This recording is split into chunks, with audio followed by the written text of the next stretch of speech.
Asian stocks extending gains for a third straight day as weak U.S. consumer data fuels bets on a Fed rate cut in December. Also in focus, the role of low rates empowering a debt-driven AI spending spree that many investors are struggling to compute. We're live from Hong Kong. This is Insight with me, Yvonne Mann.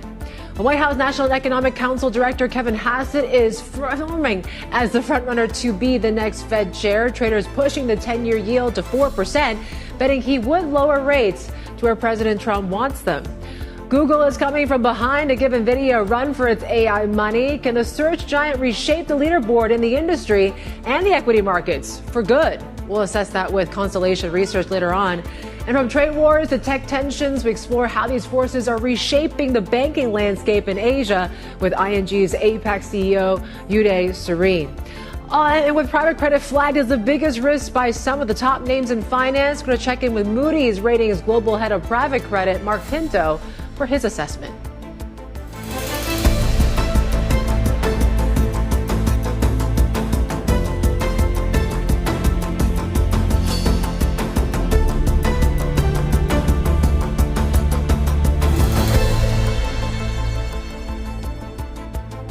All right, happy Wednesday. It is hump day. You continue to see risk assets are doing quite well here today. You got to thank our initial reporting here when it comes to Kevin Hassett, may be the front runner when it comes to being the next Fed chair. So markets are repricing when it comes to Fed rate cuts, maybe post-June. We might be seeing some outsized 50 basis point cuts from the Fed. There you go. You're seeing when it comes to the dollar dropping, you have Treasury yields also falling. We talked about that U.S. 10-year yield. We are holding around that 4% level. We have not seen those levels in a month or so, and kind of back to the levels that we saw before the last Fed meetings. So there you go. That's what's driving a lot of the liquidity. And of course, the risk sentiment here this morning. You take a look at how the Kospi is doing, for example. It's the AI trade certainly that's helping things. We talked about Google yesterday, once again extending that rally here on, the fact that the sleeping giant has awoken, as some analysts have said, when it comes to this whole AI race for Alphabet. We'll talk a little more about that, the GPU versus the TPU discussion later on with Constellation Research here. But certainly the top story has been about the Fed.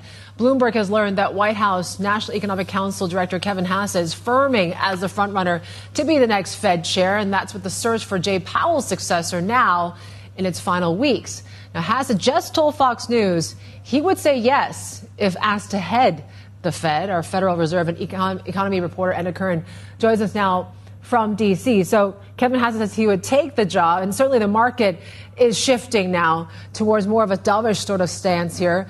Tell us about the possibility. What would this mean for the Fed with a possible chair Hassett?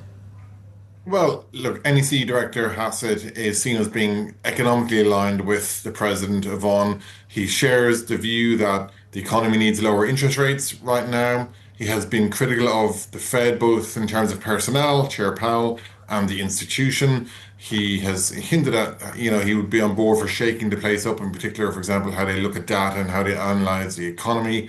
And he's also had a bigger picture view in terms of how AI is driving a productivity boom. Productivity boom means good growth and low inflation, which means interest rates can stay low. So he's clearly on, for now at least, the dovish side of things. He's seen as being closely aligned with the president. But remember, these details haven't yet been confirmed by the White House. We know that there are still 5 candidates in the mix. That list is expected to shorten over coming weeks, and a final decision is due by Christmas on. But as you say, our colleagues in the White House reporting that right here, right now, Mr. Hassett is front of the pack. Yeah, I mean, the odds are nearly, 90% now, all but fully priced in for a December cut, it seems to. And the closeness to the president, of course, he talked about maybe moving rates more in line with where President Trump wants them to be. Does the whole issue of Fed independence now come back in a big way next year then? Yeah, I think whoever gets the job will be under a lot of scrutiny, Yvonne. Are they effectively an arm or an extension of the White House, implementing what the president wants in interest rates, or will they be seen as independent and steering the kind of path that independent policymakers will steer, basing their decisions on data and whatever the economy needs? That's going to be test number one. Somebody like Mr. Hassett coming out of the White House would obviously be under significant scrutiny given the political pressure that the Fed is already under. We've had a year of extraordinary political attacks, both explicitly and implicitly, on the Fed, and that's clearly change the backdrop and the whole narrative around the choice of Fed chairs this time around compared to previous times. And if it's not Mr. Hassett, it'll be a similar story for the other candidates. They will have to prove that they're going to pursue a path for the economy based on data rather than politics. So it's going to be a tough start for whoever gets that job to convince markets that that's where they are. Yeah, you mentioned the data. I mean, if Hassett is confirmed, that would give essentially 2 voting members among the Fed who may start actually, I'm talking about Stephen Myron there, who may start, proactively asking for bigger cuts, right? The possibility of 50 basis points in this sort of post-Powell regime. How do you think that's going to fare in some ways among the FOMC, Enda? And does the data actually warrant that? It's very possible it would take on more of a dovish tilt, Yvonne, to your point. And whenever that new chair takes over in May, they may be pushing for more bigger size cuts to your point. But of course, let's not forget that right here, right now, the policy committee is quite divided at the Fed. You have some who are worried about prices. They say inflation is too high and it's above the Fed's 2% target. And then you have the other side saying that, listen, we need to be worried about employment and jobs here. People are starting to lose their jobs and companies are talking about layoffs. That's why there's quite a split right now. Markets are pricing that they'll probably get over the line for a cut in December, but when you turn into the new year, it's going to be a different story. And of course, we've had the complication of no official data for several months at this stage. Once we get into the new year, if the data is pointing at slowing inflation, slowing jobs growth, obviously that clears the way for the doves. But of course, if it's persistent inflation and maybe the jobs market hanging in there, well, then that's going to be a different story and it would make it more complicated for whoever the next Fed chair will be when they take over. So I think the economic data will dictate a lot in terms of where the Fed is going in the months ahead, no matter what the politics are saying, Yvonne. Enda, thank you. Enda Curran there, our Federal Reserve and economy reporter joining us out of D.C. this evening. Thanks for staying late with us. We're also checking earnings here when it comes to China tech space. Alibaba certainly has front and center here today. You take a look at how the stock is doing. We're down about 1%. So, obviously, there's been a lot of concerns around the whole, e-commerce side of things, the instant retail business, for example. Citigroup, as well as Mirae Asset Global Investments, did talk about this previously. Alicia Yap, as well as Ju An, weighing in on the outlook for Alibaba. I think cloud will still be the more focus than the quick commerce story, I guess. Given, the states of globally, everyone's focusing on AI, on cloud. And then there are 34%, cloud revenue growth this quarter. I would say this is actually exceeding, at least our numbers is 28% into the print. I think most of the sell side roughly between 28 to 30%. And then some maybe like investor maybe expecting like above 30 for sure. But I would say 34 is probably at least meeting some of the expectation. It's not expensive, but we do not think that it's a very good entry point to jump in yet. Because, yes, so we are holding it, but just an equal weight at this moment. The reason for that is AI and the cloud business is doing very well and even ahead of the estimates. But at the same time, we see that how strong their spending is on the local services and the consumption businesses. Let's bring in Jasmine Bai, China Internet Analyst at GF Securities. She joins us now this morning. Jasmine, the market today seems to be a little bit more concerned on the e-commerce side of things versus the cloud business, which continues to be quite solid. 34% revenue growth for the quarter. What's your take on these earnings? Yeah, I think overall speaking, it was a pretty good print. CIMR revenue grew at about 10%, which is slightly above street consensus. And as you've already mentioned, cloud was growing quite stellar at 34% for this quarter, accelerating from last quarter. Also, the company was quite committed to its loss cutting for its December quarter, quick commerce, which almost constitute about 36 billion RMB loss for the past September quarter. So for the commitment, they're now saying that in December quarter, there will be a significant cutting in loss for their quick commerce. So I think all the three messages combined together has been quite good. What market has been a little bit concerned about, I think, was one thing about their cloud further outlook. So analysts were asking about do they have any numbers or guidance for future cloud growth, say for December quarter or fiscal year 2027, but they were quite vague in terms of guidance. They didn't really say that cloud could further accelerate from the 34% growth, which is because as cloud is entering a high base, they are not quite sure if the revenue growth will continue to be accelerating. But they were quite committed and they were quite sure that cloud will continue to be on a high growth. It's just they are not sure if it will be accelerating from the 34%, which is already quite high. I think market previously has been quite optimistic or has been holding a really high expectation for cloud, especially for those southbounding investors. That is partially why share price for both last night and this morning has plunged a little bit. I think the second thing is, in fact, they are still making loss for their quick commerce, right? And they don't know what is the timeline for this business to turn profitable. I think that's another point. Yeah. They've planned to cut losses in quick commerce. I mean, are you satisfied with the plans that they've had so far? I think market was expecting more cutting. Let's say cutting by half for next quarter, but they didn't commit that. They just say there will be a significant cut, but not saying that it will be cut by half.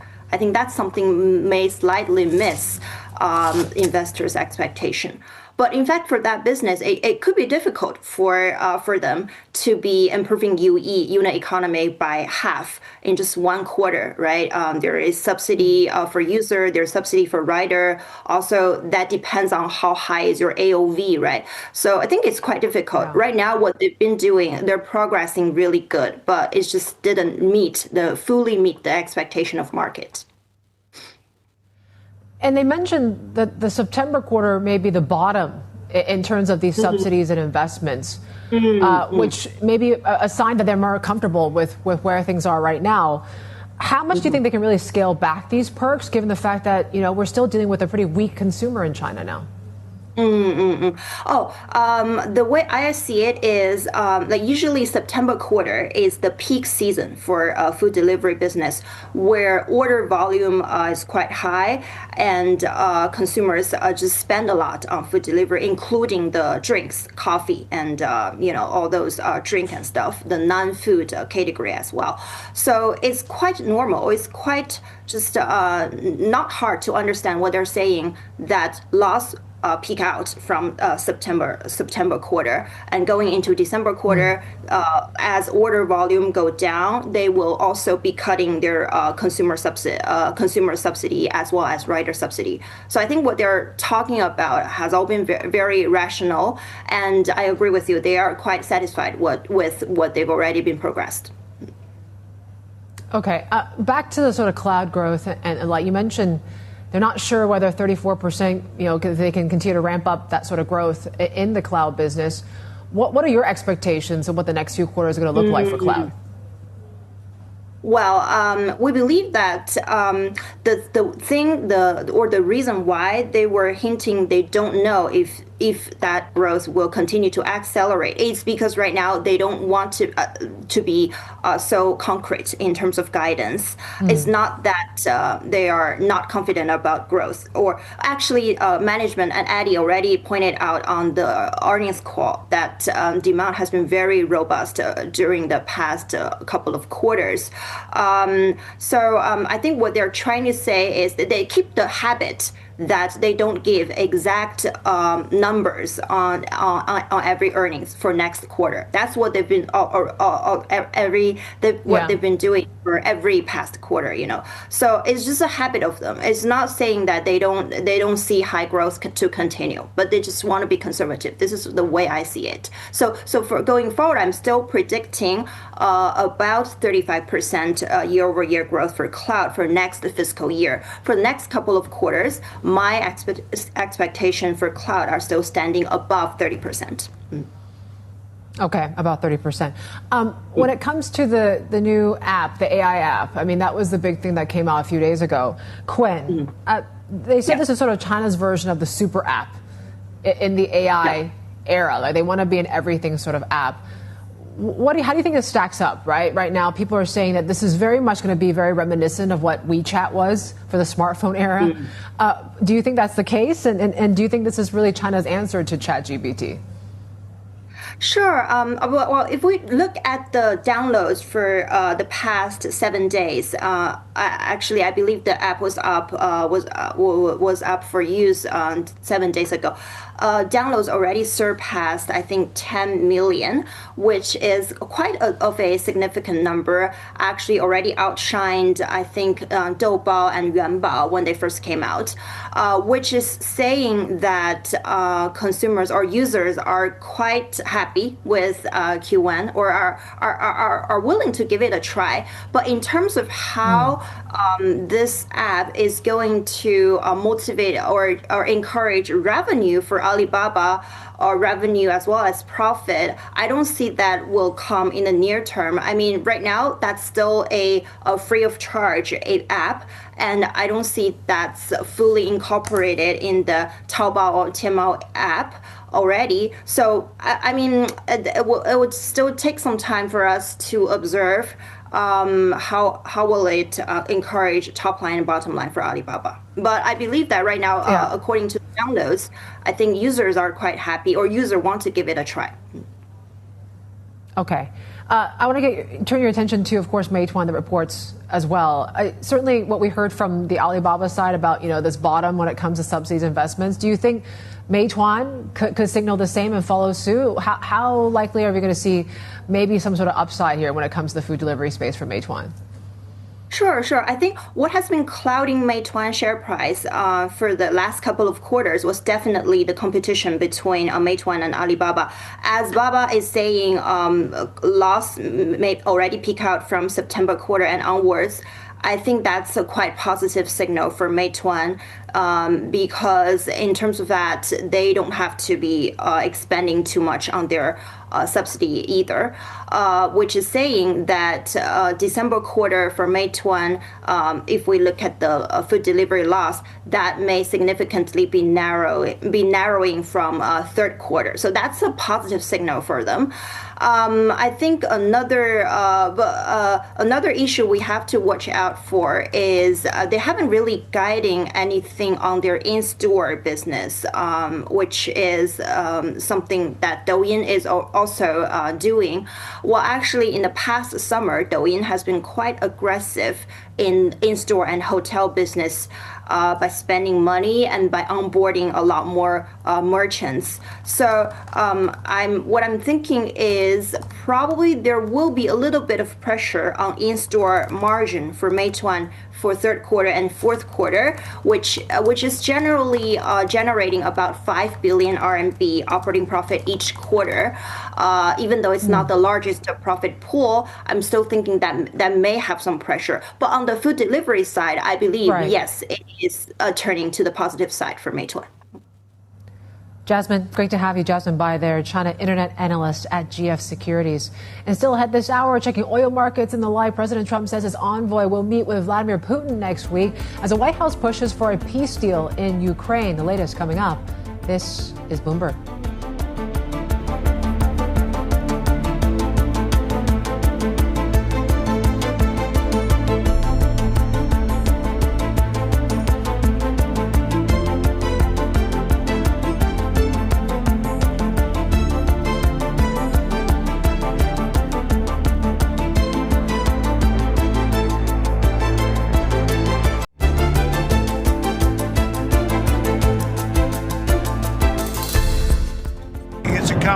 Process doesn't go that quickly. What about security guarantees and Ukraine? Well, we're working that out with Europe. Europe will be largely involved in that. We're working that out with Europe. And Europe really wants to see it end. Well, President Trump talking aboard Air Force One today about diplomatic efforts to reach a peace deal in Ukraine. The president also seeking to downplay concerns that his plan too generously favors Moscow by asking Ukraine to give up territory. eventually that's land that over the next couple of months might be gotten by Russia anyway. So do you want to fight and lose another 50, 60,000 people? Or do you want to do something now? And Trump says his envoy Steve Witkoff will meet Russia's Vladimir Putin next week in Moscow in the push for a ceasefire agreement. Let's bring in our Bloomberg senior editor, Balazs Pence, joining us here with the latest. So there's reports saying Ukraine has agreed to a deal. Zelensky saying they're still negotiating. What's the latest right now? But clearly, there's a lot of activity happening. There are negotiations happening on multiple fronts. And the U.S. is applying a lot of pressure on both sides to try to get something done. But I think if we're looking for signals, there are a few things worth keeping in mind. One, the president originally set a November 27th deadline for a deal. Now he says there's no deadline. Originally, he proposed a 28-point plan for this. Now he says that's more of a roadmap, a concept. And more crucially, he now says that he's only willing to meet Presidents Putin and Zelensky once there's an agreement. So that suggests to us that fundamental issues still remain, that the two sides have not been able to come together on, and those have been at the heart of this issue from the very beginning, and those still seem to be very, very difficult to breach. What are those fundamental issues? What are still the sticking points that you see? So as it emerged over the past couple of weeks, one of the issues is the issue of land, as the president was alluding to right now. The proposal included some suggestion that Ukraine might need to cede land that Russia has never been able to conquer. That's obviously a deal breaker for Ukraine. There are a lot of questions around security guarantees for Ukraine. Who will provide, who will guarantee the peace? And there was also a part of this proposal which asked Ukraine to cap the manpower of its military. That's something that Russia was proposing. That also seems like a very, very difficult sell for Ukraine.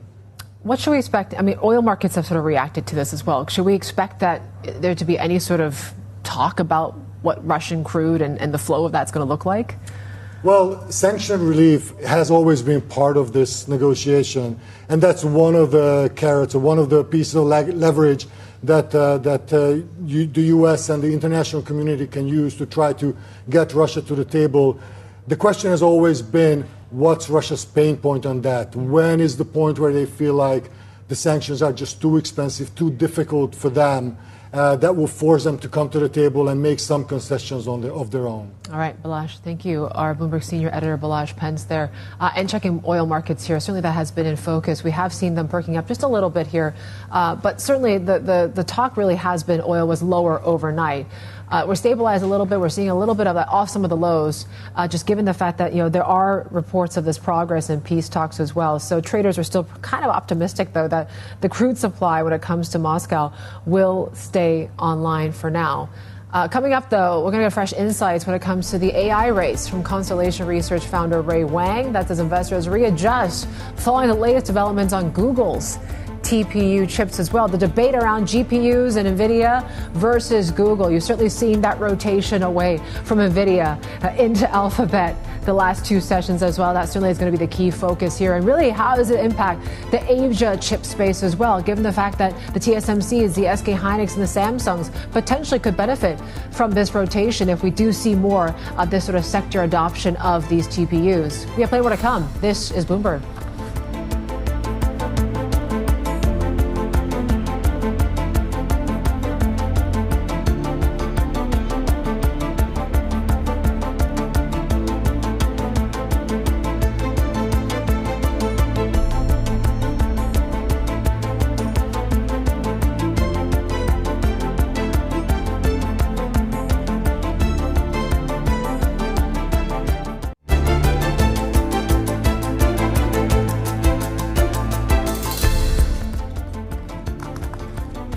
Welcome back. You're watching Inside. We're watching when it comes to the tech space here today. Alphabet shares extended their rally towards a $4 trillion market cap, and the company has already overtaken Microsoft to become the third largest by market value and is closing in on Apple. The next in line is, of course, Nvidia, whose stock price is slipping as investors weigh reports that Meta may shift billions into Google's custom AI chips. And for years, Nvidia's GPUs have dominated the industry.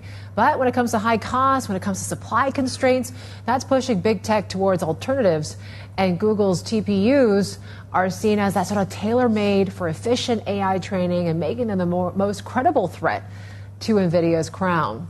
We're checking, of course, the Asia impact in all this, and certainly you're seeing that being felt across some of the big chip makers here in the region. So MediaTek, there you go, we're up close to 10% there. And the likes of Samsung, SK Hynix are doing quite well here. Samsung, of course, they also are, when it comes to the HBM space, they work with the likes of Google there on that. So certainly that is seeing the more gains there of 3% for Samsung. Joining us now is Wang, founder of Constellation Research. He joins us here. Ray, it's good to have you. First of all, maybe start with the whole idea of TPUs versus GPUs. What are some of the differences, and why do you think TPUs are gaining a bit more traction, or at least more talk these days?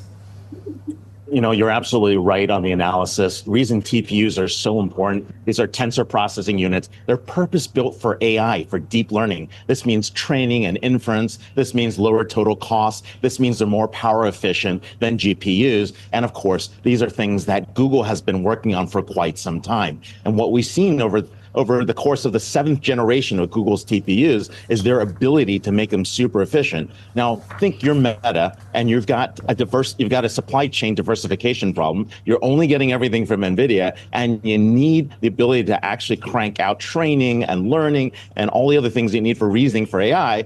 And suddenly you're like, hey, where else can I go find chips? You can't do the regular chips. But Google's shown that they can do TPUs. And so the logical thing is to rent those TPUs from Google and Google Cloud. And up until recently, people thought Alphabet was lagging behind in this whole AI race. But the fact that there has this whole, it's one of the few companies that have this so-called full stack when it comes to computing. Then, so what are the prospects? Is the sleeping giant finally making a big comeback now?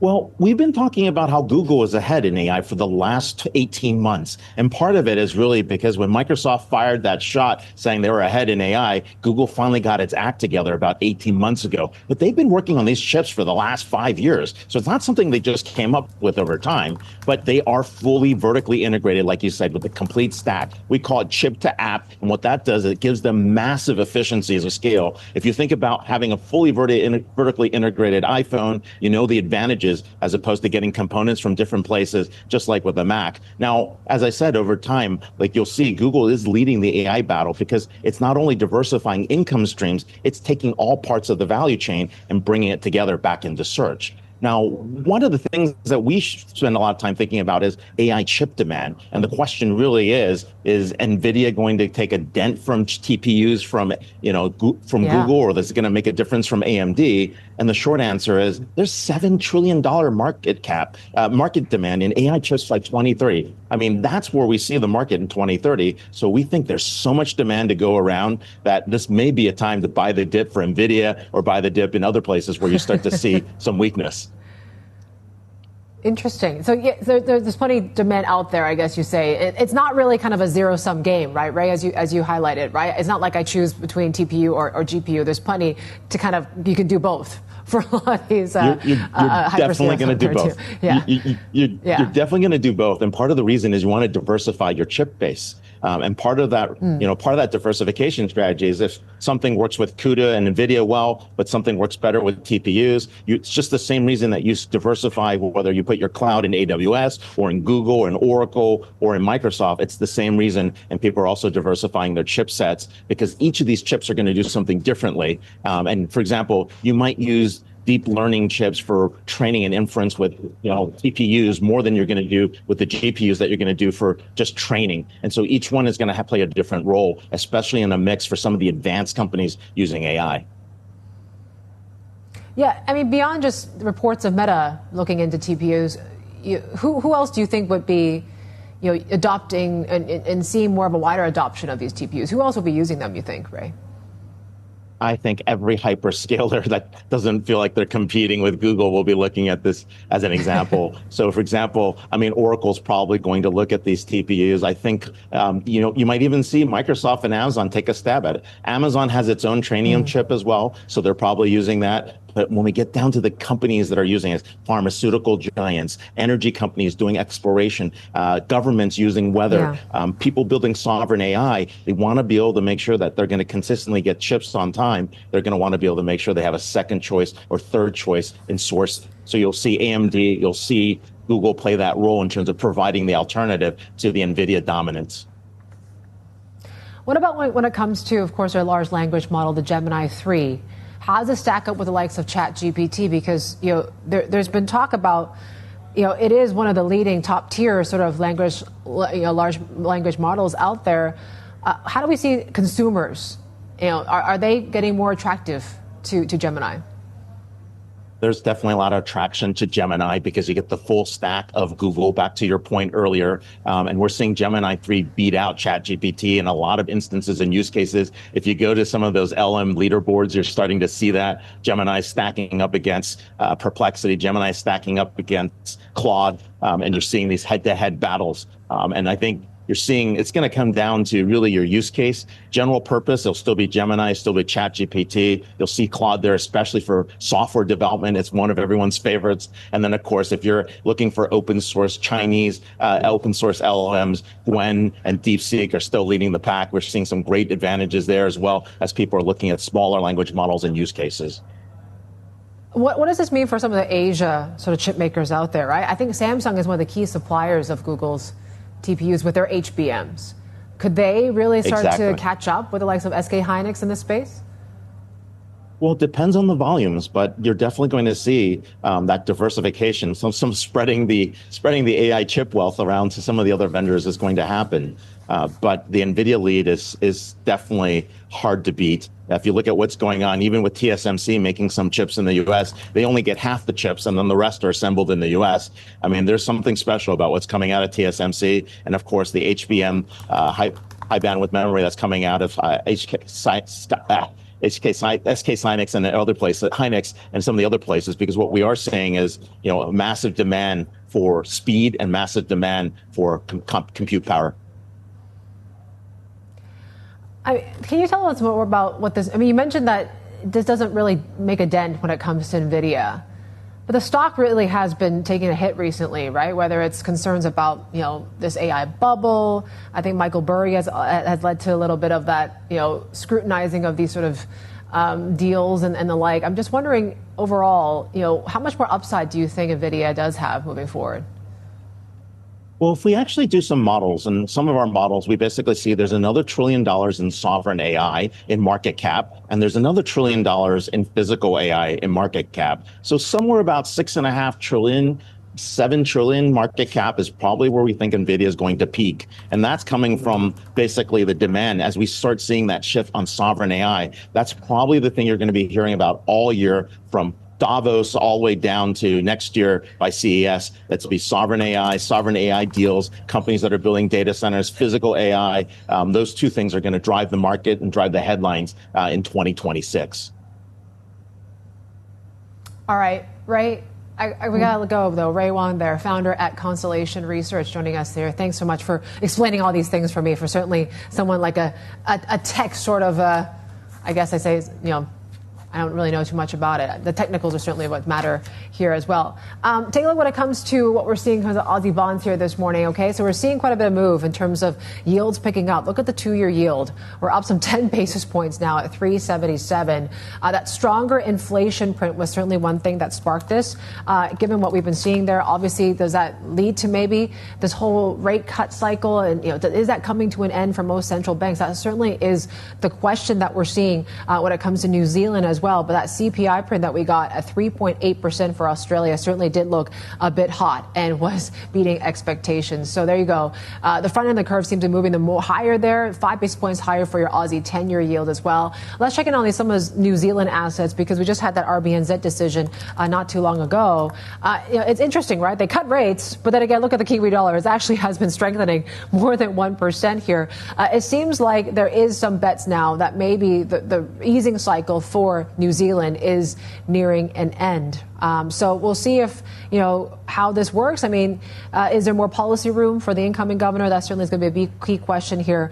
For the reaction from our economics team is that, the rate cycle nearly done, but possibly we could see one more cut in the first quarter of 2026 here. So that certainly is significant spare capacity, they say remains in the economy, despite what we're seeing a slower population growth or weak productivity gains as well. So there you go.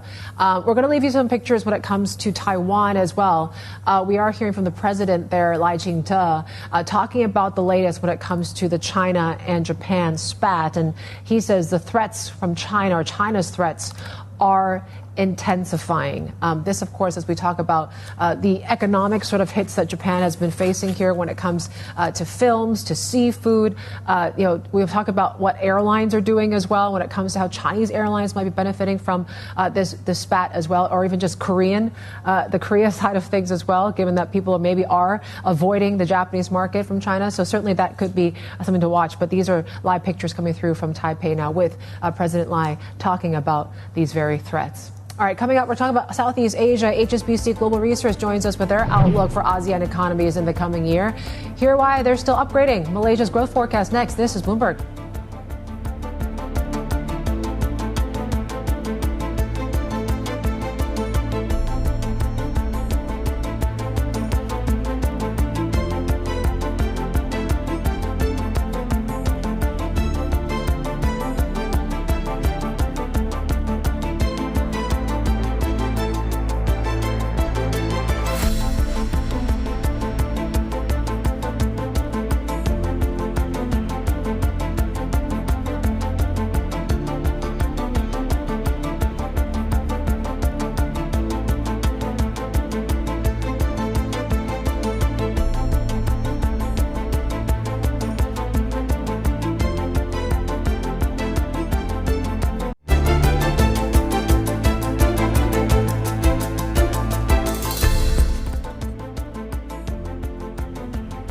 All right, we're checking in on Indian markets at the open here today, and it certainly is the risk party, whether it continues in India. That certainly is the key question, given, of course, our reporting that Kevin Hassett might be the front runner when it comes to the Fed. That certainly has dropped dollar. Yields are ticking lower when it comes to the Treasury markets as well. So that is lifting, of course, some of the risk assets out there. We take a look at how stocks are doing here. We'll see how India fares. But we're pretty flat when it comes to the rupee here at the moment. We're hovering around the 89.23 level. But this is how stocks are doing. We're seeing a little bit of pressure at the get-go here. Sensex is lower by about 0.1% as well. Certainly we'll see how this whole AI trade, certainly that has roiled at least some of these software companies in India. So if the fact that we're seeing a bit of a reversal on that, given the AI trade seems to be coming back in a big way. But there you go. As we speak, we're continuing to see reversing and punching higher here by about 0.33% for the Sensex. So could be joining in on this risk rally here in the Asia Pacific here this morning. And really with the Fed rate cut in December looking increasingly likely now, Asian central banks are also expected to adjust their policy paths. However, many countries in the region face difficult policy choices due to domestic events that have heightened volatility. We're talking mostly on ASEAN, right? Well, you talk about the BSP signaling possible rate cuts as growth slows amid a corruption scandal. Meanwhile, Indonesia has seen protests over parliamentary perks fueling political uncertainty. Thailand, too, faces economic headwinds following the ouster of its prime minister. For more on the region's economic outlook, let's turn to Yun Liu, ASEAN economist at HSBC Global Research. She joins us from Singapore here. It's like we swapped locations. I wish we were here together here in Hong Kong, Yun Liu. But let's talk a little bit more about where you are, the ASEAN outlook, right? When you take a look at, Singapore, I would say, has been the more resilient one. We talked about some of the civil unrest that we're seeing in parts for Indonesia. I mean, this corruption scandal that's weighing on growth in the Philippines. Are the domestic issues going to really kind of continue to weigh on growth for the region? Yeah, thanks so much for having me, Yvonne. Hopefully next time we'll be in the same studio in Hong Kong. So when we look at ASEAN, I think it's quite a mixed picture. I mean, ASEAN is not a homogeneous region. It really depends on where we talk about, which countries we talk about. And I think, I mean, especially, looking at high frequency data, especially the third quarter GDP performances, it's quite interesting to see two sort of camps here. One camp with very strong, actually better than expected GDP growth, and they're mostly the trade dependent economies here. So we're talking about, Singapore, talking about Malaysia, Vietnam as well. And then on the other side, I think, some economies are facing some challenges, not only in terms of the trade challenges, but also domestically as well. And that is, Indonesia and the Philippines. That's why, and Thailand as well. So that's why I think in terms of this monetary trajectory, it's very much a mixed picture. We expect, maybe a little bit more of rate cuts from countries like Indonesia, Philippines, and Thailand. But for Singapore, Malaysia, and Vietnam, there is no rush to do more monetary easing at this time. Yeah, I like how you separate the winners and losers. So Malaysia, Singapore, Vietnam, you certainly see that in the trade data, right, where exports continue to be very strong and not resilient in the face of reciprocal tariffs. Do you think that could continue? When do we start to see that payback, you think? Yeah, that's a $1 million question. I'm not too worried about 2025, also because we're pretty much near the end of 2025. And in fact, if we look at the second quarter GDP, third quarter GDP, and trade data as well, a lot of these economies have seen very strong trade data, a lot of the front-loading activities. But I think the other factor here that is worth flagging is it's not only about trade front-loading, it's also about, a lot of the legit AI-driven demand. So, when we look at Southeast Asian economies, whoever is deeply embedded in that electronic supply chain, namely Singapore at the very upper end, Malaysia kind of in the middle, and then Vietnam a little bit relatively at the lower end here. These economies really have been benefiting a lot from all this AI-driven demand. And now I think the question is for 2026, in terms of this trade payback, we're going to see it at some point, but at what pace? So for now, it looks like front loading has peaked, and we see sort of a healthy moderation in that payback, and hopefully it's not going to be a sudden trade downturn. Fiscally, we've seen some stimulus, right, from the economies that are more on the vulnerable side, right? Yeah. The likes of Thailand, Indonesia, Philippines, for example. How effective do you think they've been in terms of creating sustained economic activity, and are they likely to do more? Yeah, I think in terms of the fiscal support, yes, for Indonesia, we've seen it since the summer. Thailand also, wants to introduce some new fiscal stimulus here. But I think a lot of the times the question is, whether that is sustainable or not. Maybe in the near term, it's, can shield a little bit in terms of supporting the domestic demand.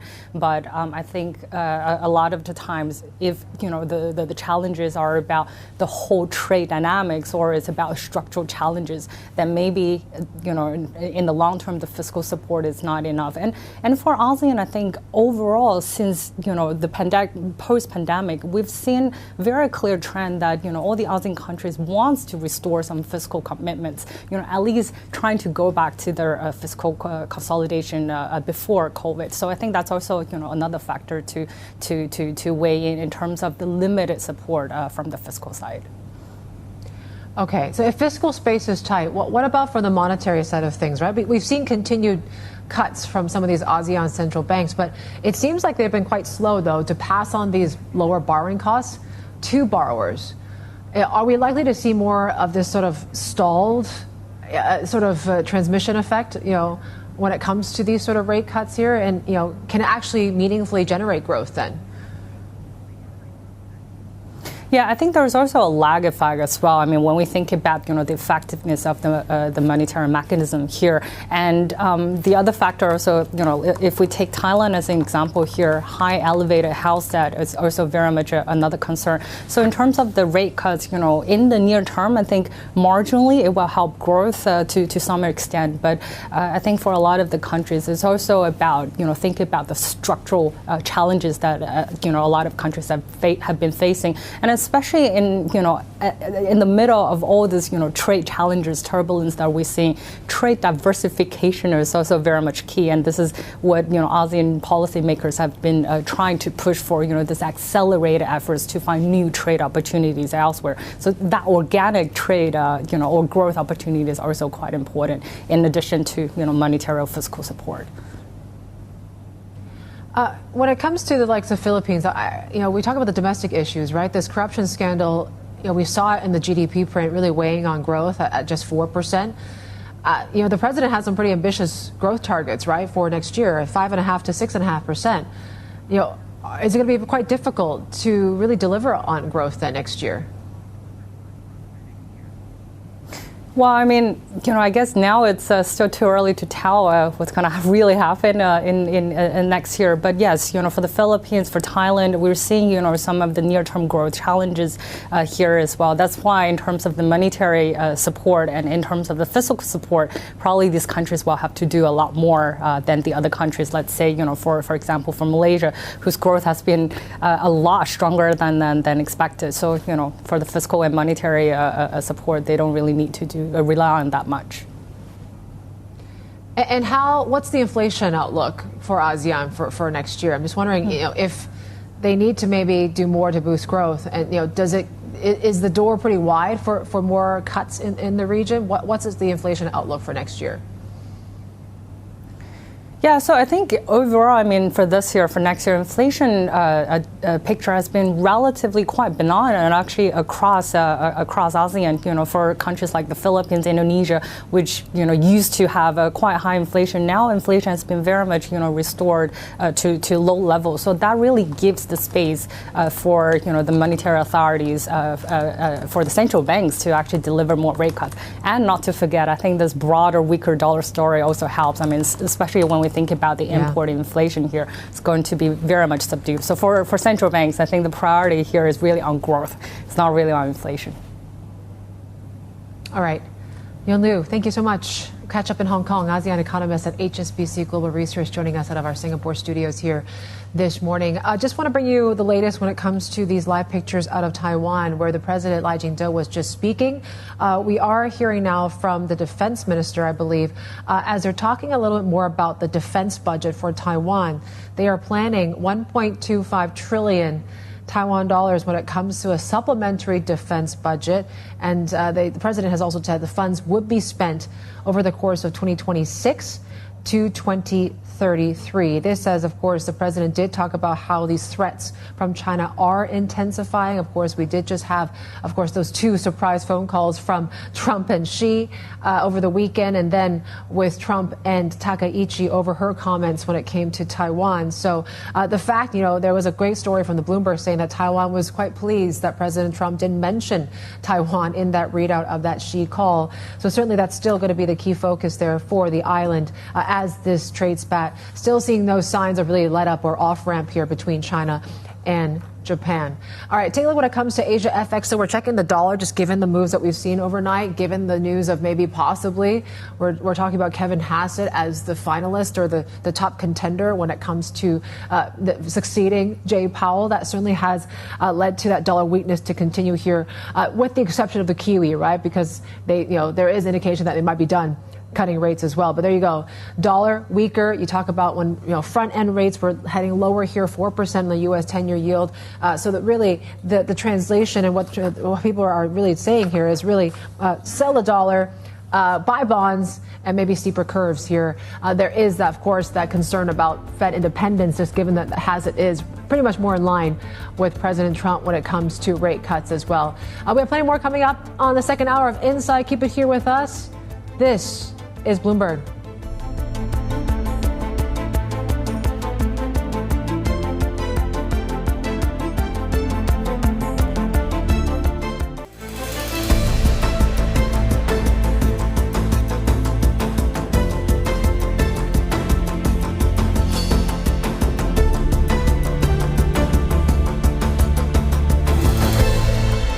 If he were to ask me to be Fed chair, then of course I would have to say yes, because I want to serve my country and I want to serve my president. But we'll see how it goes. There are a lot of great candidates.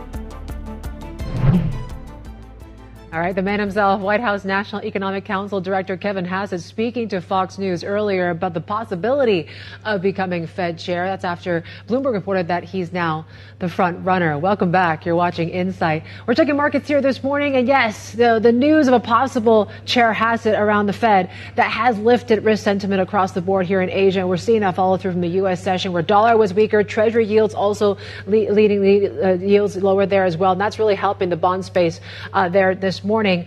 You take a look at how risk assets are looking at. Stocks are up about 1.5% here. U.S. futures continue to punch higher, and the dollar is softer here in the region. And you're seeing really the Nikkei punching 2% gains now. There you go. Same goes the topics, the Kospi, Taiwan, some of these tech-heavy benchmarks certainly liking the news there. We're up 1%. Even China looking okay, despite now this plunge in Vanke. Bonds once again leading to concerns about the property market. Those Alibaba earnings also didn't look as good for traders out there. So they're still seeing signs of green out there. The Sensex, meanwhile, the India markets have been open for about half an hour now. We're up about 0.4%. We're watching very closely, of course, New Zealand assets, given what we saw. There was a rate cut there, but take a look at when it comes to the Kiwi. It didn't look that way. We saw a strengthening of more than 1% for the currency here. There is a speculation that may be nearing the end when it comes to rate cuts there in the RBNZ. So that's why you're seeing that might be a hawkish cut coming through from the RBNZ. That's how the market is interpreting that here today. But certainly today is certainly a day for risk, but certainly it's been quite volatile. Let's bring in a little bit more on the pulse check on what 2026 might look like, and bring Uday Sareen, APAC CEO and APAC head of wholesale banking at ING, joins us in our Singapore studios. Uday, it's great to have you here in the program. Thanks for joining us. Obviously, this has been a year of rotations, increased volatility, given what we've been seeing with tariffs and the like, and we're finally kind of ending this year on a little bit more on the solid front when it comes to this U.S.-China trade truce and the like. How are you looking at 2026 now in the business? Yeah, thanks, Yvonne, for having me. Yeah, I think a large part of what we're seeing in our business across the 11 markets of APAC is a large part of the growth. And there's significant traction in what I call the APAC Euro corridor, and be it in terms of just the APAC debt capital markets. That's been a big strength. They're back. USD issuances, which used to be about the covered bond issuances by corporates in the vicinity of about 90 billion. They're up almost 25-26%. But also just going back to the corridor. We've seen positive traction on euro issuances. So with diversification of clients in terms of funding, and that's up like 70 odd percent. Yeah. I mean, last year was about 16 billion, and this year it just first 9 months is 28 billion. So just this corridor. Real positive traction, which we see with our clients, of course, given our strong footprint in Europe and working with the close to 800 corporate clients across Asia Pacific. Yeah, you mentioned the issuance is quite robust. What about when it comes to the equity space? Do you think Asian corporates are finally returning to the equity markets in a robust sort of pace here when you talk about IPOs and the like? And what markets are really leading that charge, you think? Yeah, even if you see the just the M&A deal momentum of Asian corporates, whole of last year, total volume was about 130 billion, and I'm talking about just the cross-border, which is APAC corporates cross-border, and in the first 9 months, that number is almost 180 billion. So. Definitely robust momentum from Asia corporates, and especially I'd like to call out Japan, Australia, India, China, and Singapore. So after kind of three kind of flattish years of about 125, 130 billion of cross-border M&A, we're definitely seeing an uptick this year, and specifically. In terms of the sectors that we operate in, are focused on, which is energy, positive traction, digital infrastructure, and in some way, expansion of the footprint and diversification of manufacturing. So, that's been a bit of a positive surprise, in fact, for deal momentum on M&A of APAC in cross-border.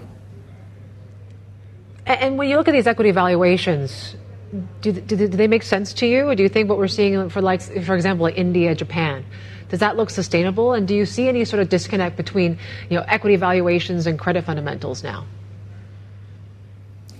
Yeah, I think, in terms of valuations, we a large part of, some of the valuations are driven by AI, but, it is backed by, significant amount of investments within our, digital infrastructure ecosystem, which we have visibility on.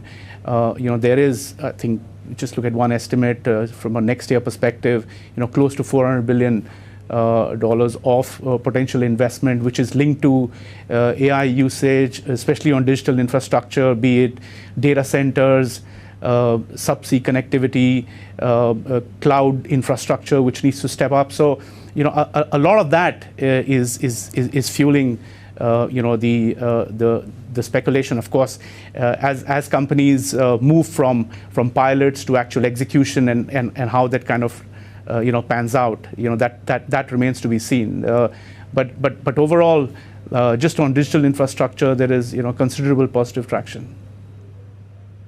Uday, what we've seen traction is, in particular, is in private markets, especially when it comes to private credit. Obviously, there's been some concerns about cracks that are emerging, but certainly this is something that you compete with as a wholesale bank, right? I just wonder, in Asia, it seems like, the preference still is on traditional banking, but do you see much competition from the private space now? Yeah, I think even in our focus, segments, if I just look at the volumes last quarter, globally, for the wholesale bank, both in terms of lending volumes and fueled a lot by trade finance, that was up just a short tad below 6 billion in terms of just lending growth, and a large part of that was also fueled by trade finance and for APAC. So in the segments that we are focused on, I think clients where we've been engaged for the past 3 decades, there's considerable opportunity and growth that we continue to see across the markets. That's good to know. Uday, I want to get to some of the markets that you operate in. Obviously, China is a big one this year, given the outperformance we've seen in equities. What's the client flows looking like to you? Do you think that there is more optimism around and foreign appetite for Chinese equities now? Yeah, I think from our perspective, we've been in China. We've got 2 branches in Shanghai and Beijing for the past 35 years. So we're focused on large corporates and also our international corporates which we serve in China. And if you see the macro, this year, China is being quite resilient. We're estimating growth to come in the vicinity of close to 5%, and even so exports continue to fuel some really positive traction for China. What we're also seeing is coming back to my corridor between APAC and Asia, and I think China on the forefront, especially in the European markets that we see. I was in Budapest just a couple of weeks back, and a real focus on the outward FDI from China into Central Eastern Europe in sectors like EVs, the whole battery storage ecosystem. So we're really seeing some positive momentum there. If you just look at Hungary, last year they had FDI of $10 billion, of which $5 billion was from China. So we're seeing a lot of the export momentum growth, but of course This year, if you see year to date, Chinese equities, have been kind of sluggish compared to rest of the market. But in terms of what we're seeing flows in terms of client traction and sectors is quite positive. Would you say that the equity sort of derating is behind us in China, or do you think there still needs to be a structurally high sort of risk premium to put on this market? Well, I mean, it's difficult to predict in terms of equities, but we're focused on what we're seeing with client flows, and just in terms of the overall macro. While there is an element of some amount of kind of macro divergence which is taking place. So on one hand, you have the Fed and the House view we have is a 25 basis points cut in December, another 2 in the first quarter, and meanwhile ECB is kind of steady in holding up for the next at least 18-24 months in our view. Bank of Japan, on the other hand, looking at a likely hike next month. So there is an element of kind of macro divergence, and why that is important. What we're seeing is as clients really fund in one currency, hedge in the other, and look at creating liquidity buffers. So that's the kind of traction that we're seeing across clients, including for our Chinese corporates. And can you tell us more about those hedging strategies? What are you advising to your clients now, just given the different divergence in the macro picture there next year? Yeah, so I mean clearly, our financial markets business, that's core when we see, based on interest rate differentials, currency differentials. We've seen, over the last just 48 hours, significant whiplash in terms of the likelihood and the prediction of what's going to happen in terms of the Fed in December. It seems like over the last 24 hours now it's more than 80% likely that we will get cut. So in this context and with this macro divergence, if you're an Asian corporate and looking to either raise funding, we have a few of our clients which have diversified their funding and moved away from US dollar and had their first euro issuance, for example, in the last quarter, and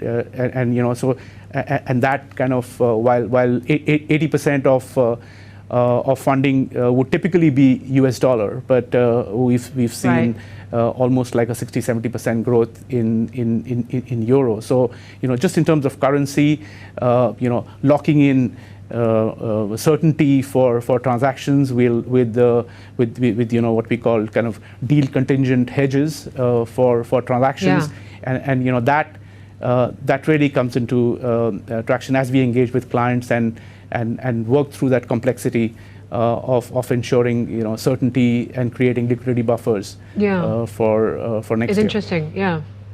Uday, I was going to get to the geopolitics. Certainly that's been quite ever-changing all year. Being a Dutch bank, obviously, we saw what happened with the Nexperia incident between the Netherlands and China. It seems like that's been, in some ways, resolved, but do you think that the recent tension that you've seen between the two nations, is that affected business in any way, or your expansion plans in the mainland? Yeah, we've been in APAC, including in China, for over 3 decades. So it's not for me to comment on a specific situation, but clearly our China business is almost 20% of our business in Asia Pacific, and we continue to be focused on on our clients, and we looking at both in terms of our inbound business, which is our European and American multinational clients, into APAC, and some of the outbound business where in our home markets, we're the largest footprint in Europe, and as we've seen some traction on APAC M&A deals as Asian corporates basically increase their footprint and grow business across the European network. We continue to work with them in the sectors that we're focused in. So I think that business traction, and I mentioned about Central Eastern Europe, being a kind of a lead-in into Europe, and we're seeing continued flows and a bit of a positive surprise. I mean, you see for this year, just Asia is probably going to end at what 4% of growth, which is so we still have positive surprise on growth, and we see a lot of those flows between APAC and EU, including the Netherlands. Obviously, India has been a bright, people are looking at maybe just the underperformance in the markets, but certainly people are quite upbeat, I think, of 2026. How are you viewing, the geopolitical landscape in India, for example? How are Indian corporates looking at this threat of 50% tariffs from the U.S.? Has it impacted their expansion plans in any way, Uday? Yeah, I think the India growth story in terms of especially the sectors that we see it, which is the demand for capex on infrastructure, on renewables, and increasingly on the digital piece. I think that we've seen.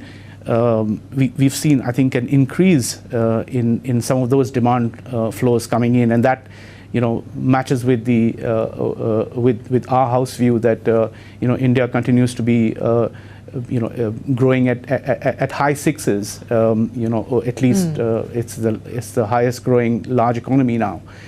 So we're engaged, with our key clients in India, and as we work through, especially on the specific corridors that we can bring value, which is EU India, where we've seen positive traction, over the last 12 to 18 months, and also India ASEAN, and so there, and that story, which is based on infrastructure demand and capex, continues to be positive. So we're quite positive on the story in India.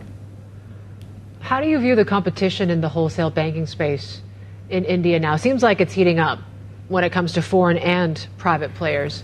What's sort of the strategy for ING? Yeah, I think welcome competition. Competition is always good.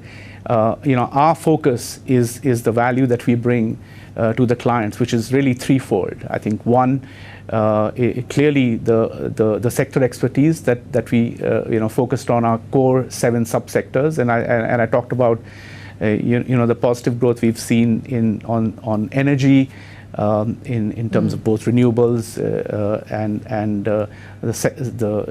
telecom, media, digital infrastructure. So these are sectors where we have core strength and help our clients to grow. The second, clearly our network in Europe. I mean, we've got the largest footprint across Europe, and as we have Indian corporates expanding and growing, both in terms of expanding their footprint and driving infrastructure, so that India EU corridor, I think we can serve and make a differentiating value vis-a-vis competition. And third, I'd like to also point out, just in terms of sustainability, I think first 9 months we grew almost 110 billion of sustainable finance, and which is up like 30% year on year, and we've kind of publicly stated a target of 150 billion euros of sustainable finance by 2027. So I would say these 3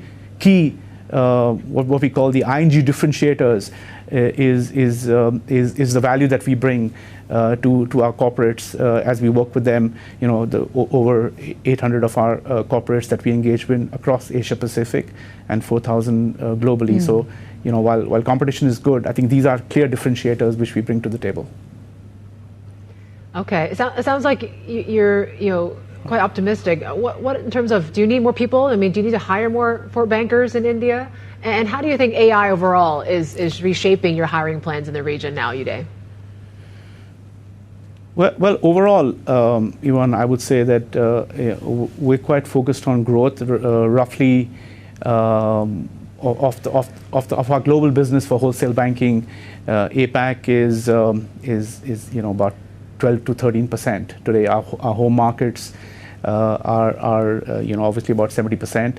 But in terms of growth, clearly we see APAC as a growth engine across the multiple markets. We have clearly a right to play, and we've seen in the first 9 months, we've been growing significantly.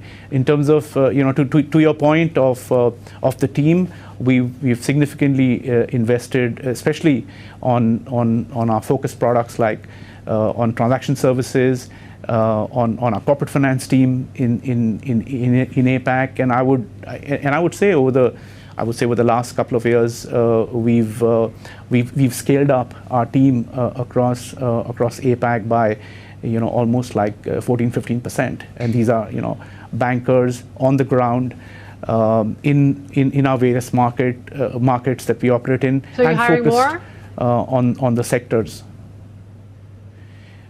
We continue to grow our team, and if I think at the end of the day, I mean 60% of global growth continues to be delivered in APAC in a macro sense, including this year, where we're going to finish at about 4% growth in GDP, which is twice what the global growth is tracking to. So this is clearly a growth engine, but we're quite focused on the sectors that we operate in. So sure. I would say Australia, Japan, Korea, and of course India are key focus growth markets for us. Thank you so much for your time, sir. Uday, Sareen, their CEO at APAC and head of wholesale banking at APAC at ING. Plenty more ahead. This is Bloomberg.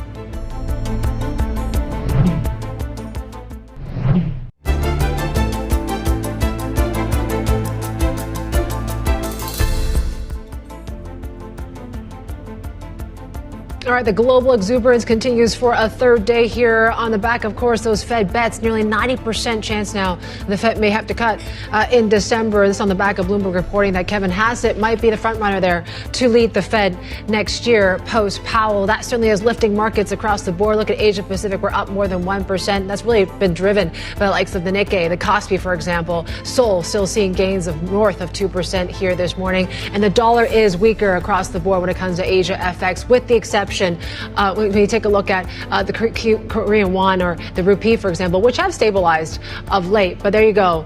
We're seeing when it comes to the Kiwi dollar, after cutting rates, the strengthening of the currency there of more than 1%. There, with the speculation they may be done when it comes to the rate cut cycle for New Zealand. Coming up, we're talking more about private credit with Moody's. This is Bloomberg.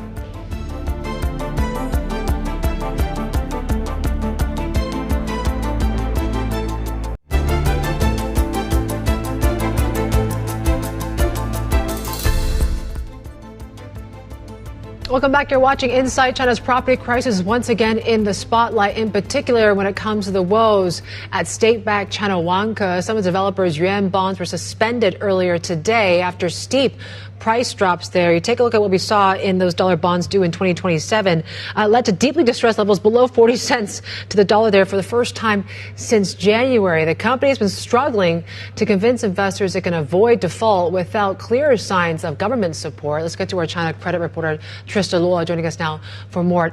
What happened? This seems to be, it came out of nowhere in some ways. Yeah, so we see this morning fight of Vanke's yuan bond actually suspended trading because it slumped further, more than 20% onshore. And as we can see for offshore, is dollar bond also, slumped further. It's actually, signify that there are some more concerns from investors about how Vanke can deal with its, coming a wall of debt maturity looming actually next year.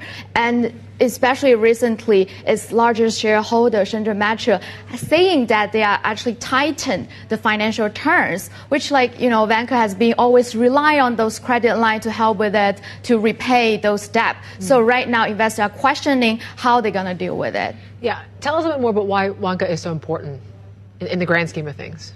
Yeah, so, earlier in the China property crisis, we see Evergrande defaulted and right now, unfortunately, into liquidation. And later on, we see some bigger player like Country Garden defaulted. But Vanke, with its, state-owned background, with its biggest shareholder, actually is a state-owned enterprise. So investors are always seeing is actually as a benchmark to gauge how Chinese government gonna support the property sector. So right now with this looming debt test, investors are kind of need to reconsider how the government support toward this sector. Yeah, you talk about the wall of maturity. Tell us a bit more about what the immediate pressure points are going to be and what investors are watching out for now. Yeah, so there are 2 onshore bonds going to mature next month. That's in total about over 5 billion yuan. So investors will definitely watch closely how Vanke going to deal with those. And there are 13.4 billion yuan of onshore bonds going to mature by the end of June next year. So that's the big one we are watching right now. Okay. Trista, thank you. Trista Luo there joining us with the latest when it comes to Vanke. You're seeing it in the stock is down some 3%, but yeah, the bond market and the credit stress that we're seeing did lead to that suspension here today. There on the more bigger global side of things, of course, there's been this growing debate that's been raging over whether the private credit market is the biggest risk investors should be watching out for. Here are some of the recent perspectives we've heard right here on Bloomberg. In recent years, the garbage lending has not gone to the public markets. The garbage lending has gone to these private markets. And private credit has been very popular and is now increasingly been over-allocated to by large asset pools. The next big crisis in the financial markets is going to be private credit. It has the same trappings as subprime mortgage repackaging had back in 2006. The tailwinds to declining rates are pretty substantial. You get wider spreads, you get more deal flow, you get higher fees, and so actually private credit will benefit from a lower rate environment. I don't have a concern that there's a bubble in private credit or that it's going to blow and it's going to be a systemic risk. We do quite a lot of private credit. I think private credit is for sure good for the economy because banks are much more levered than private lenders. And there's more financing available for companies to grow, but you need to have strong credit skills. And we've got the perfect guy to tell us more about this. Joining us is Marc Pinto, Global Head of Private Credit at Moody's Ratings. He joins us from our Sydney studios here. Marc, it's great to have you here in the region. Yeah, you heard the likes of Gunlock talking about these cracks that are emerging within the private market space. How do you view this all now? Yeah, it's interesting. You've got people saying this is the worst thing since sliced bread. This is the best thing since sliced bread.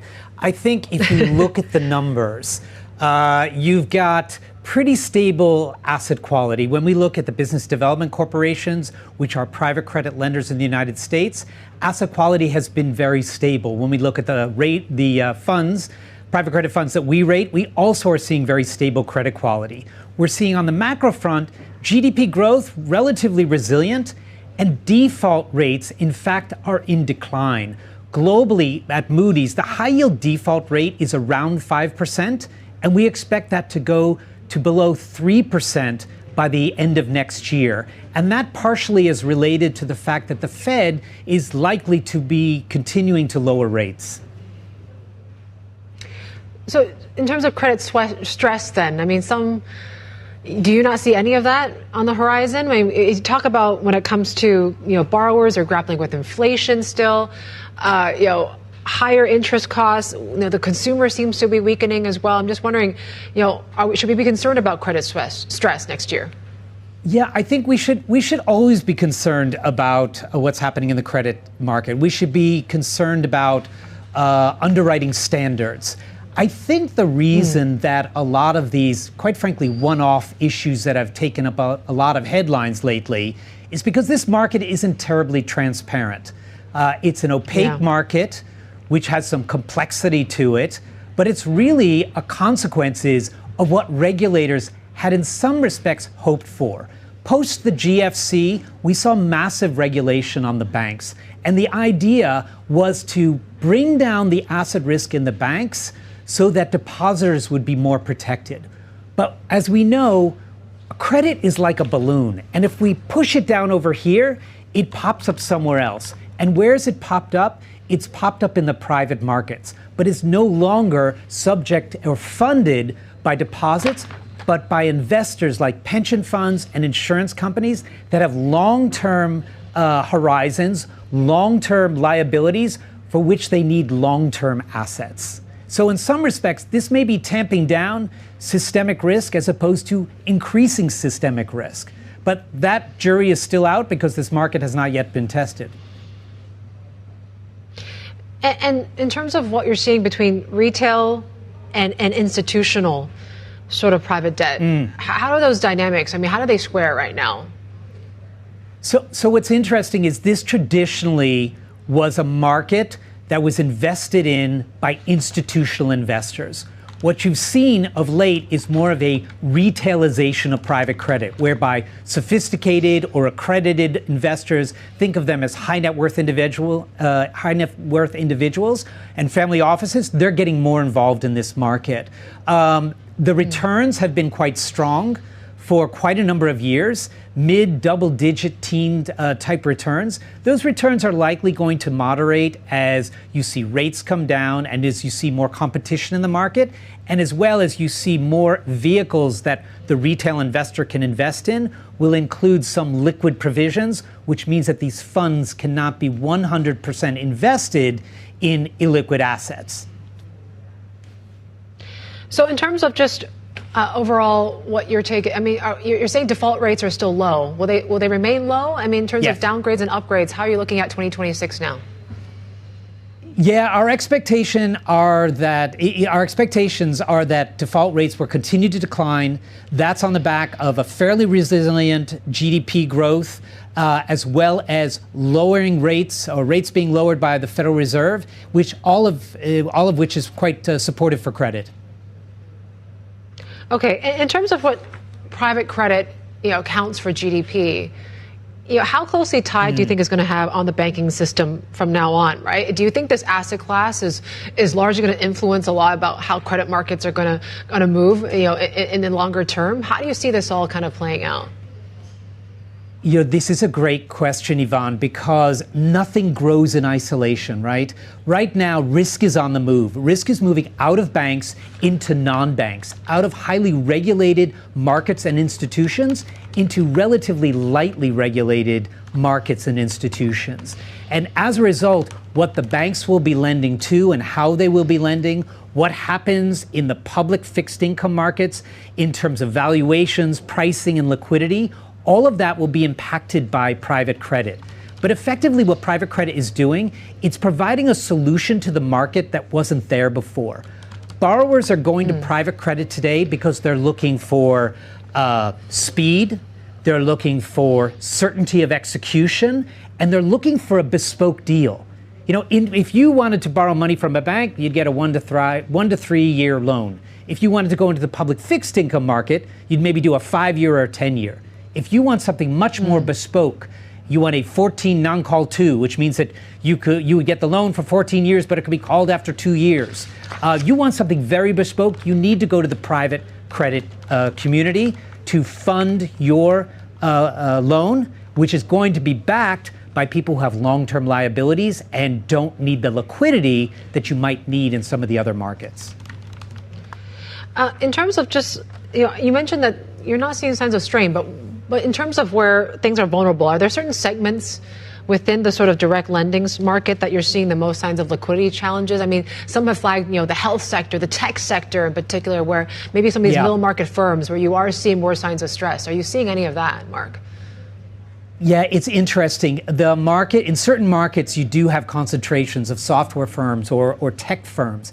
But I can tell you the biggest indicator of defaults or losses is related to your rating. How speculative a company are you? How much debt have you taken on? So it's not always an industry issue. It's much more of a financial policy issue.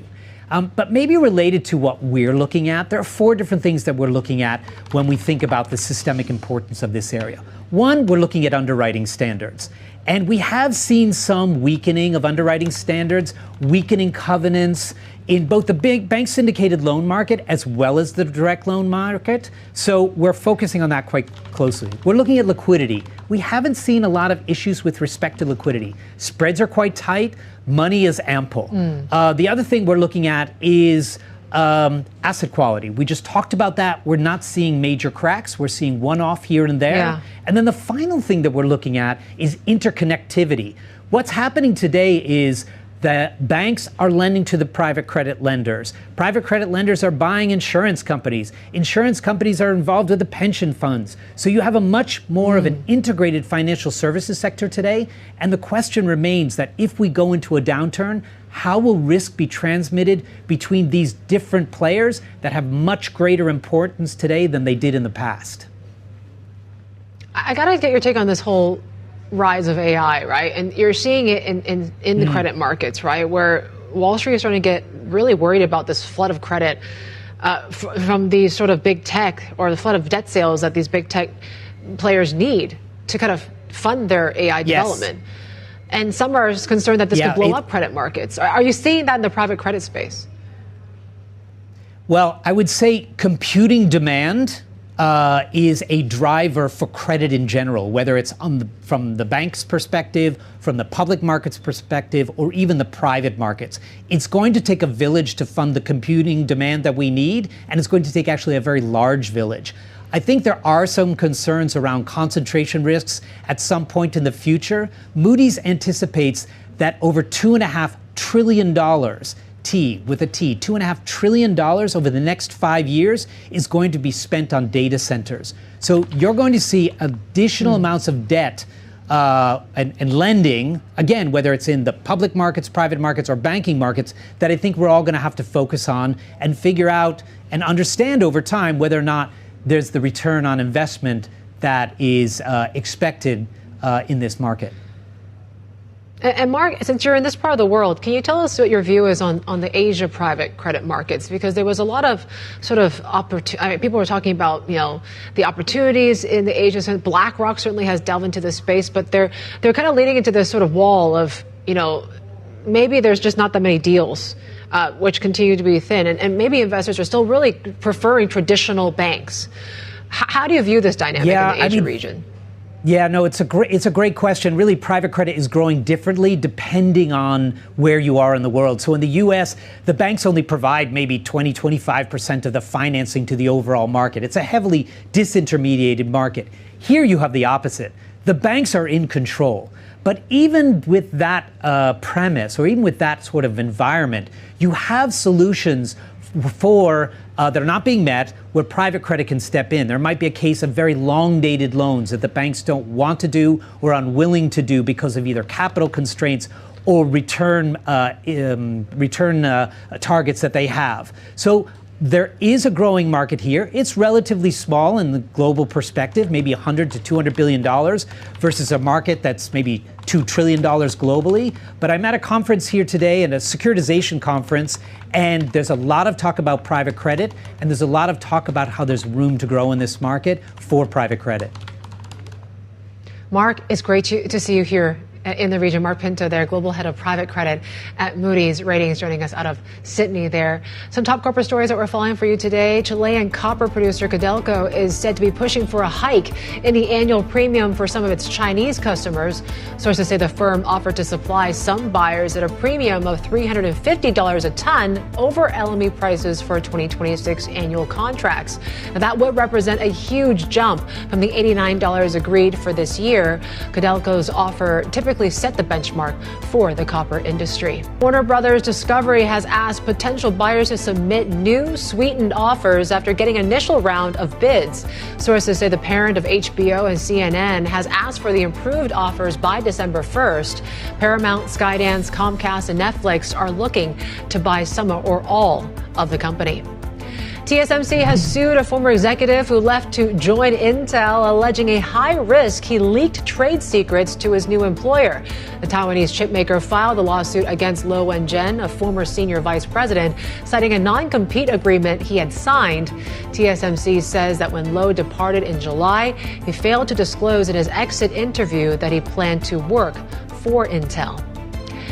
All right, coming up, the Trump administration's fight against the flow of illegal fentanyl into the U.S. turns to India. We have details coming up. This is Bloomberg.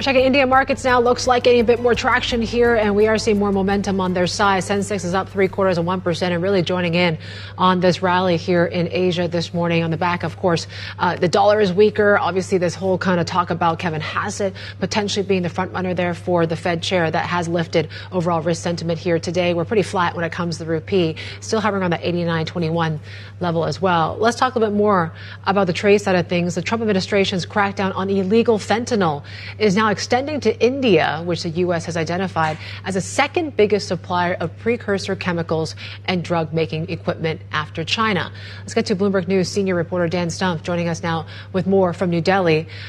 This is very interesting. So how do you think India fits into this whole murky trade in chemicals?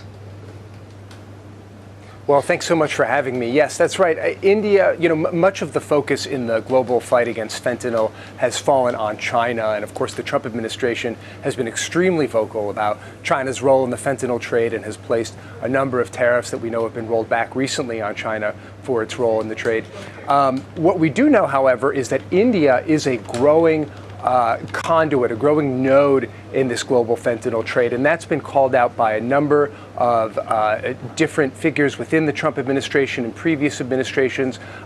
This year alone, the Department of Justice has really ratcheted up its fight against alleged producers of fentanyl precursors that are allegedly supplying fentanyl precursors to the U.S. and to drug cartels in Mexico as well. So we know that India is a rising sort of node in this global fentanyl trade. Now, a major sort of difference between India and China, of course, is the role in which India is playing in its own fight against fentanyl here. A number of figures within the administration have told us that India has been a major source of cooperation in the fight against fentanyl with the U.S. And that's really in contrast to China and a big reason why so much of the crackdown has fallen on China in this fight. And it seems like, according to your sources, that there's a threat of maybe potentially more tariffs if India doesn't help with the control of these sort of chemicals in some ways. How worried should Indian authorities be about this? Well, we do know that this is something that has been discussed within the administration. I think that India is already quite nervous about its sort of place in the global tariff war. India's already looking at 50% tariffs right now, and the reason for that in the end wasn't fentanyl.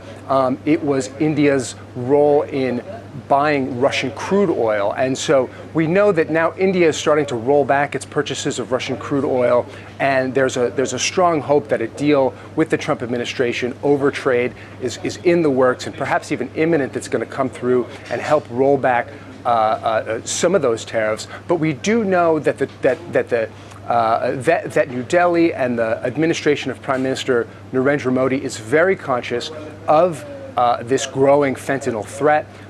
India is an increasing supplier of global pharmaceuticals, and the administration here has made it clear that it wants to continue to play a growing role in the global pharmaceutical trade. Now, China is also a major supplier of global pharmaceuticals, and the sort of overlap in the fentanyl trade and the pharmaceutical trade is very well known, and there's a lot of opportunities for bad actors to sort of emerge as these industries grow, and that is certainly something that New Delhi is conscious of. Can you talk a little bit more about that? I mean, India is known as like the pharmacy of the world, right? The scale that you're seeing in the chemicals and the pharmaceutical industry certainly complicates things. How difficult is it then in terms of controlling the flow of these sort of fentanyl-related products then? How can they actually better control it? So it certainly is a growing problem. I mean, there's sort of two major industries that India has seen a lot of growth in. Of course, we know the production of finished pharmaceuticals is a major growing industry in India. India has exploded in its trade in the global generic drugs, in the generic drugs industry. And then there's a secondary industry, which is the chemicals trade, the so-called APIs. These are the pharmaceutical chemicals that are then used to manufacture the finished pharmaceuticals that we all sort of see in our medicine cupboards and things like that. And this is where the fentanyl precursor trade comes in, because this is where much of the concern and the fight around fentanyl has now fallen. It's on these precursors, it's on these chemicals that are used to make fentanyl. And the trouble with many of these precursors is that, first of all, there's a huge number of them. It's very difficult to control. As one former official told us, it's sort of like a game of whack-a-mole. You're constantly sort of in a race to try to find these new precursor chemicals and control them and get a hold of them. And then on top of that, many of them have legitimate uses that are going into legitimate drugs and can be redirected to illegitimate uses. And so it's really quite a challenging sort of game that law enforcement has to play, and that takes a lot of global cooperation. Dan, great story. Thank you so much, Dan Stump there, Bloomberg News senior reporter, joining us there. Before we go, here's a look at tomorrow's show. We got L&T Finance CEO Sudipta Roy joining us exclusively to discuss the outlook for India's financial sector, plus talk a little more about eco with Natixa's chief Asia-Pacific economist Alicia Garcia Herrera about rising geopolitical risks in the region, plus Moneta, senior investment advisor there as well. That's it for us here on Insight. This is Bloomberg.